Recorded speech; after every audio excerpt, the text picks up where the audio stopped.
Hey friends, hey family, welcome back to the channel. If you're new here, my name is Crystal Blue. I do Christian content. I also do what's called the Word of the Day. I also have videos and shorts of me and my family having fun together. I also have inspirational shorts and quotes, and I have workout fitness shorts. So if you like what you see and hear, don't forget to like and subscribe, but most of all, do not forget to share. For those of you returning, happy Friday. We finally made it, and it has been a long week. My brain is tired, but I'm just glad I'm still here. Today, I want to give another special shout out to my parents on their wedding anniversary. Today, they have been married for exactly 49 years. So, happy anniversary to my mom and my dad.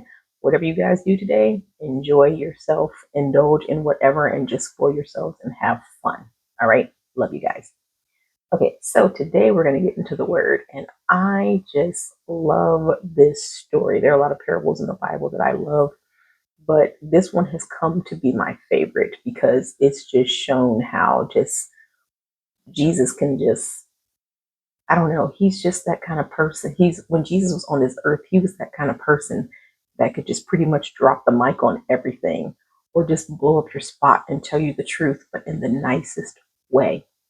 And if people would try to trick him and catch him off guard, he always came back with a quick witted answer, and it just always took everyone by surprise.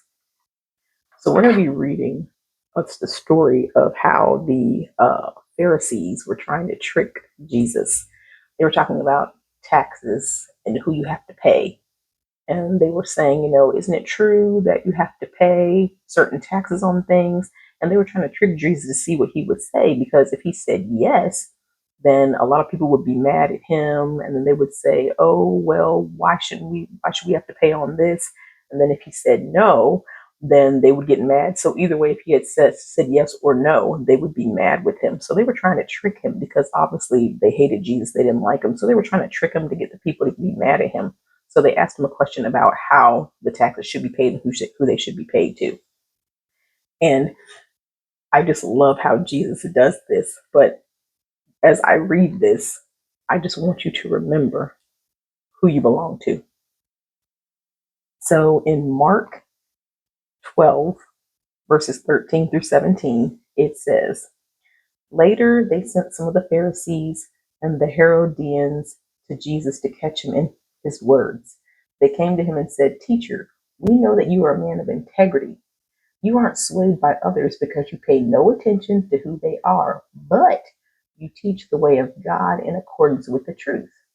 Is it right to pay the imperial tax to Caesar or not? Should we pay or shouldn't we? But Jesus knew their hypocrisy. Why are you trying to trap me? He asked. Bring me a denarius and let me look at it. They brought the coin, and he asked them, whose image is this? And whose inscription? Caesar's, they replied. Then Jesus said to them, give back to Caesar what is Caesar's, and to God what is God's. And they were amazed at him. See, that's how they could trick him. They didn't see that coming. He said, give me the coin. Who's on the coin? Caesar. He said, well, if it's Caesar's and it bears the emblem of Caesar, give it back to Caesar. And then he also said, and to God what is God's. We bear the image of God, just like that coin bears the image of Caesar. So he was saying, render unto Caesar what is his, which is the taxes. And then for us, we bear the image of God, so we need to render ourselves unto God. And Jesus was always doing stuff like this, and people were amazed, like, wow, you could not catch Jesus slipping. You could not trick him, because he had an answer for everything. And he did it in the nicest way, except for when he was going through the town square and whipping everybody and telling them, you turn this into a den of thieves and robbers. That's when he was like really, really angry. But there are other times when he's just been so cool as a cucumber and just like quick-witted with stuff and just tell people, oh really? And then he'll come back with the explanation. And I say all this to say, remember whose you are and who you belong to. Just like that coin represented Caesar and it had the picture of Caesar on it, it embodied Caesar. We embody Christ, so we belong to him, just like that coin belonged to Caesar. So remember whose you are. Remember who you belong to. Remember who is protecting and looking out for you and watching over him or watching over you at all times. If you don't remember anything else, please remember that you are not your own. Your body does not belong to you. You belong to God. And if you can remember that and you know that you are his child, he's got you and he's going to make sure that nothing bad happens to you.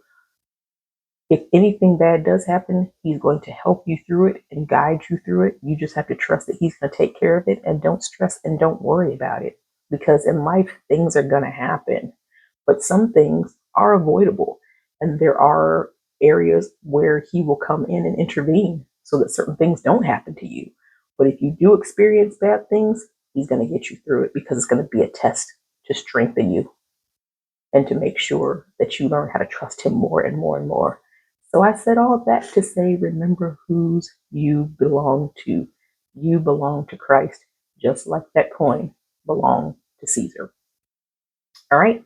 Again, this was from Mark 12, verses 13 through 17. What do I like to say? Don't take my word for it. Read it for yourself. I love you guys. I hope this blessed you and encouraged you. And Lord willing, I will see you guys next week. Have a great weekend. Bye bye.